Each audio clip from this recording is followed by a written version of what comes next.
Bismillahirrahmanirrahim. Alhamdulillahilladzi khalaqal insana fi ahsani taqwim. Asyhadu an la ilaha illallah wahidun ahad, fardun samad, lam yalid wa lam yulad wa lam yakul lahu kufuwan ahad.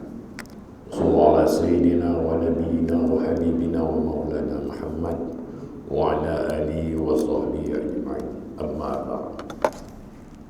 Bersyukur kepada Allah dengan dua sifat yang wajib aini, wajib kepada kita mengetahui. Allah bersifat dengan qadir, qudrah dan iradah. Qudrah ni yang berarti Allah berkuasa melahirkan kita menjadi manusia, yang mana hidup kita sebagai manusia berbeza dengan kejadian makhluk Allah yang lain. Kita diberi kelebihan akal untuk memikir, untuk mempertimbangkan kehidupan kita sementara di dunia, di mana kita nak letak diri kita. Itu Allah beri akal kepada kita. Dalam hidup kita sementara ini, kita kena cari jalan, melalui jalan-jalan yang baik yang dapat menyelamatkan kita di dunia dan akhirat. Pada hari ini saya akan baca hadis yang berkaitan bagaimana kita nak hidup dalam kehidupan kita yang berkat sepanjang hidup kita. Hadis ini yang menunjukkan bahawa kita nak hidup selamat dan berkat sepanjang hidup kita, kita kena amal apa yang saya akan baca pada hari ini. Hadis yang ke-23, hadis yang riwayat oleh Abi Muawiyah bin Haidatul Qashairi.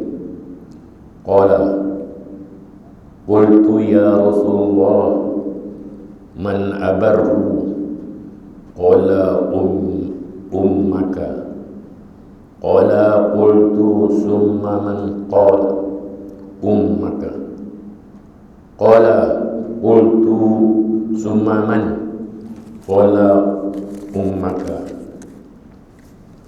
qala qultu summa man, qala summa abaka, summa aqrabal aqraba.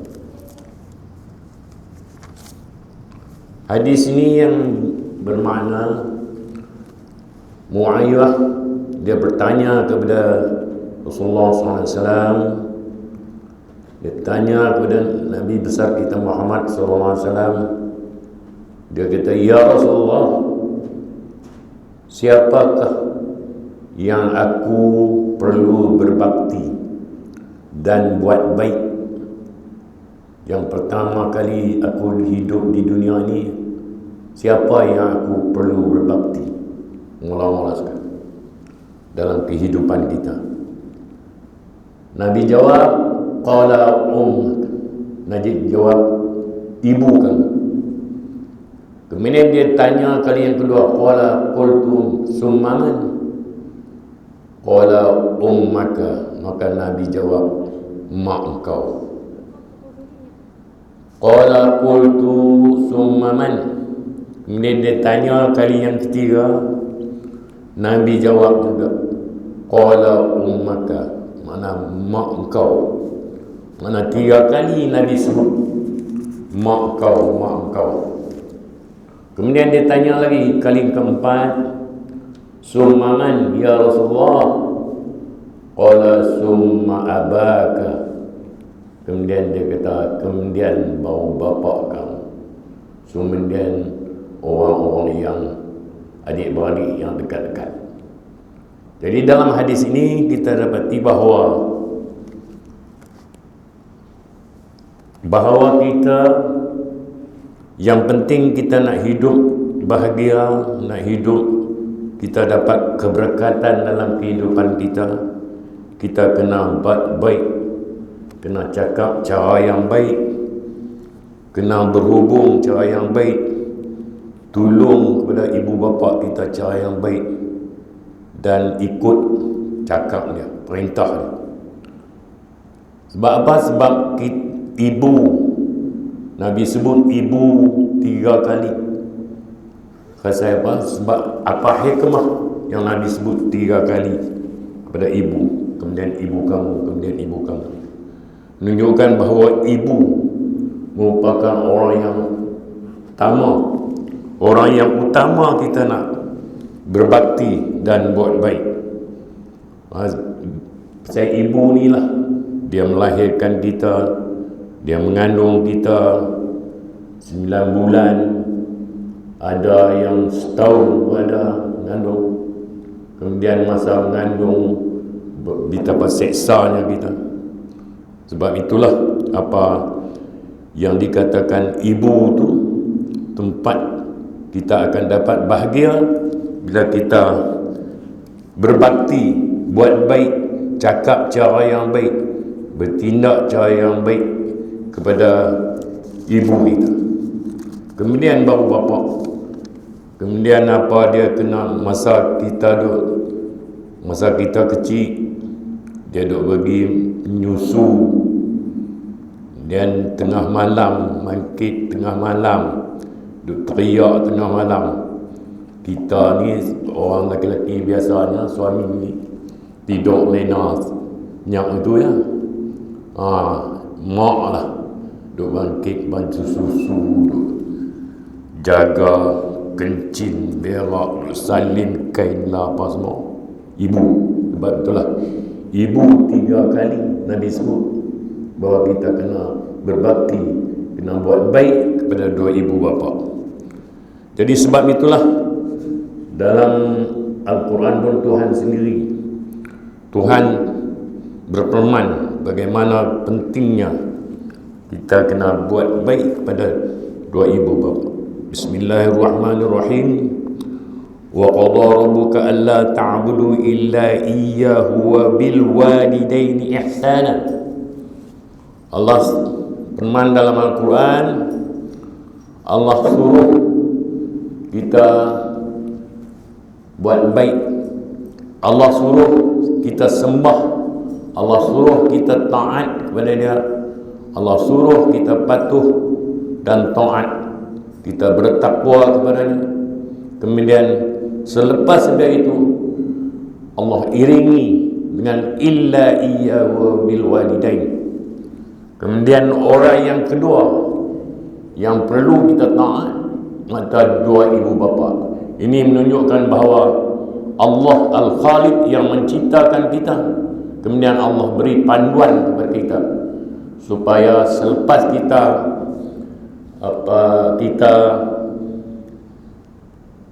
taat kepada Allah, kita sembah Allah, kemudian yang kedua iaitu kita kena berbakti, buat baik kepada 2 ibu bapa. Buat baik, nak jaga ibu bapa, ibu kita, ibu bapa kita. Mana apa yang dia larang, dia tak bagi buat, kita yang buat. Sebab itulah dalam ayat yang lain Allah sebut, Allah firman dalam Al-Quran dalam ayat lain, Bismillahirrahmanirrahim, wa imma yablughanna 'indakal kibara ahaduhuma aw kilahuma fala taqul lahumā uffin wa la tanharhumā wa qul lahumā qawlan karīmā.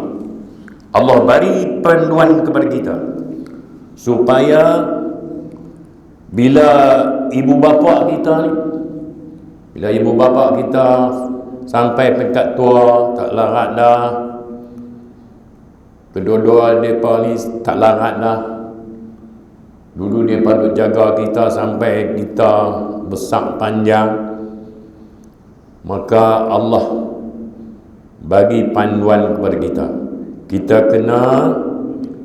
Kita wajib, bukan kata sunat, mana wajib kita kena jaga bila mereka sampai umur tua. Apa yang kita kena jaga? Pertama sekali, fala taqul lahumā uffin. Allah kata, jangan kamu kata kepada keduanya uffin. Makna kita tak boleh nak kata bila dia suruh orang mat pergi beli garam kan, kita pun tak tengok ni, kita jadi dekah. Tak tengok ni bawa balik panas-panas nak pergi beli bang. Kalau kita jawab kat ibu bapa kita nanti sat nak hilang panas sat lagi nak pergi beli, tu lain. Kalau kita kata tak mau, maka Allah kata fala, makna ikut kaedah kita. Ayat Quran ni bila fala jangan, makna Allah larang, Allah haram kita buat. Perkataan kita yang kita sebut tu mana perkataan haram, mana kita tak boleh sebut perkataan tu kita dapat dosa. Kerana Tuhan kata jangan kamu kata sekali-kali kepada ibu bapa kita.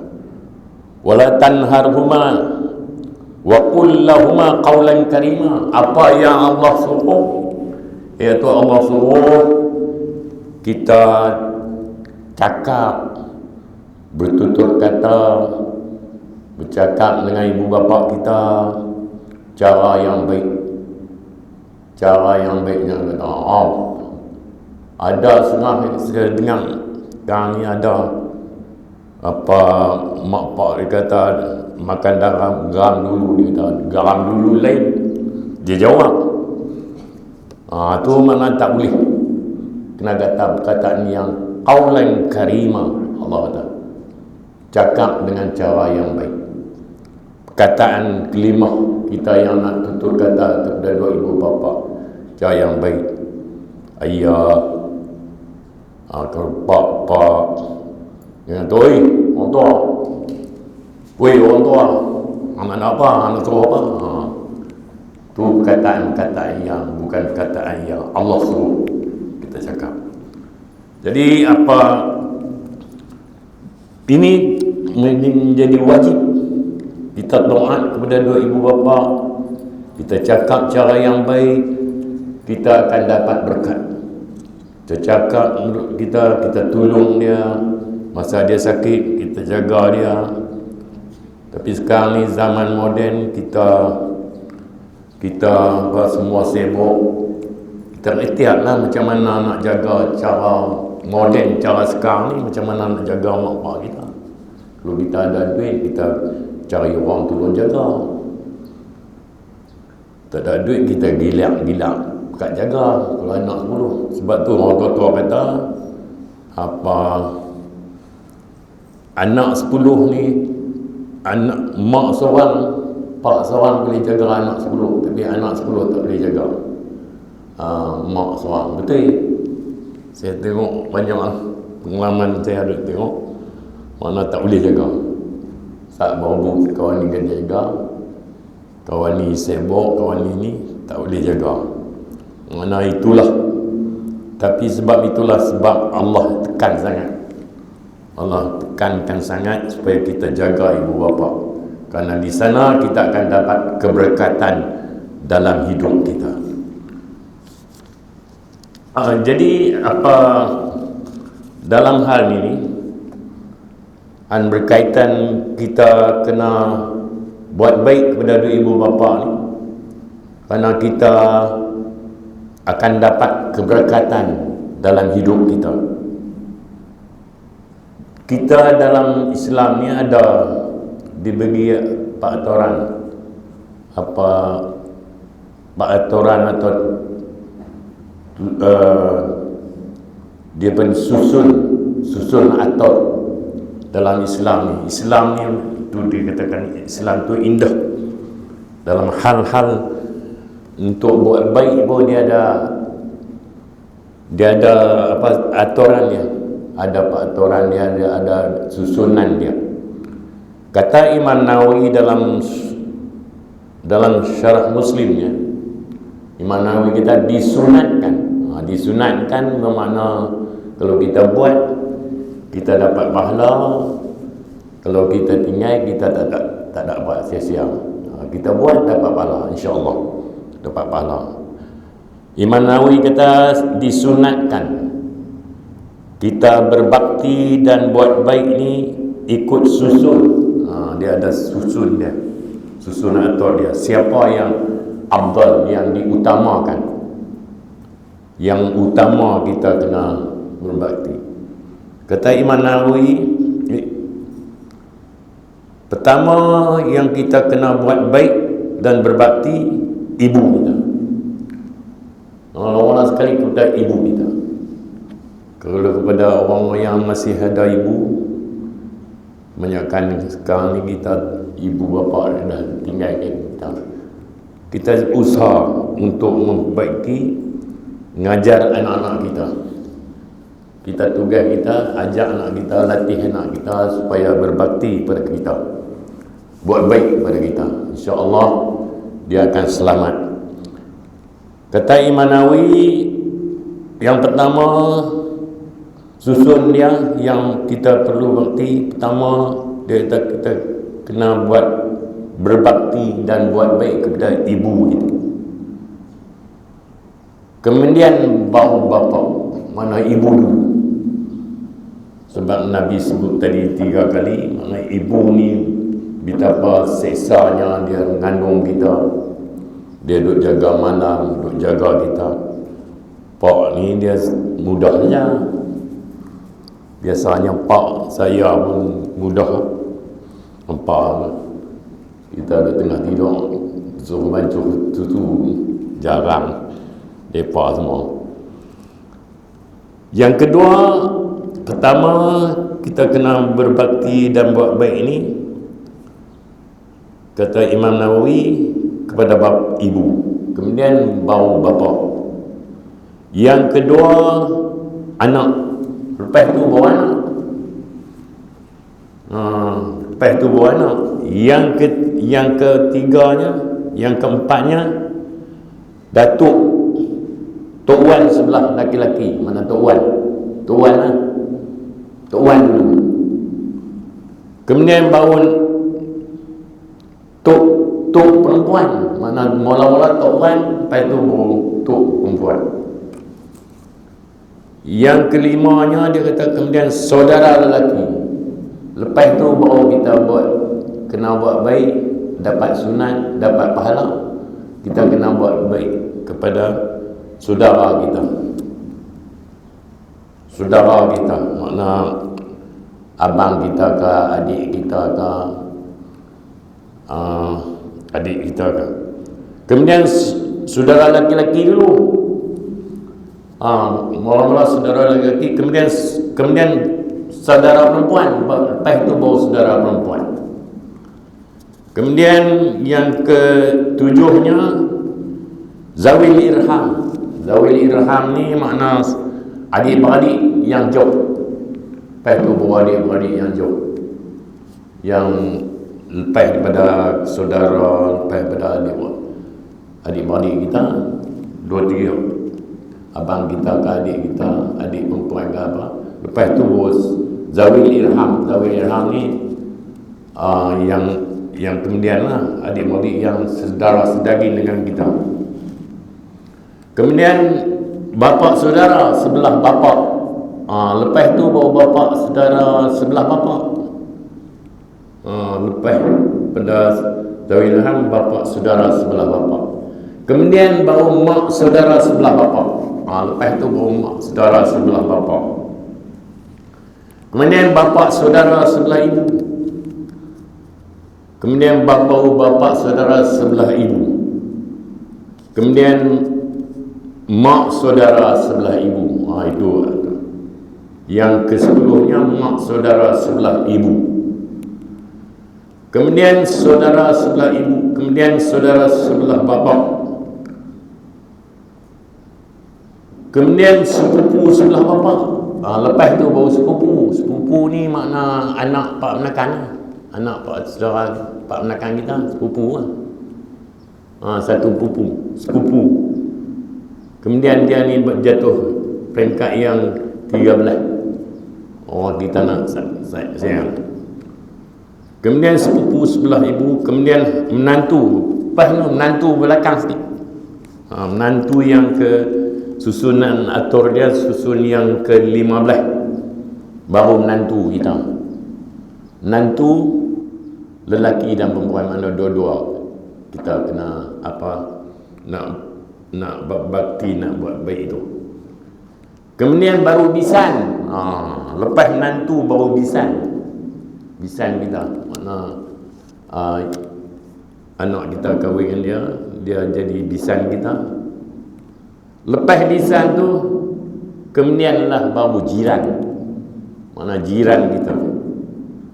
Jiran pun dia kena tengok pula. Jiran ni ikut dalam fiqh tu, dia kata jiran ni dilalui jiran yang 40 buah rumah, 40 tangga di keliling kita.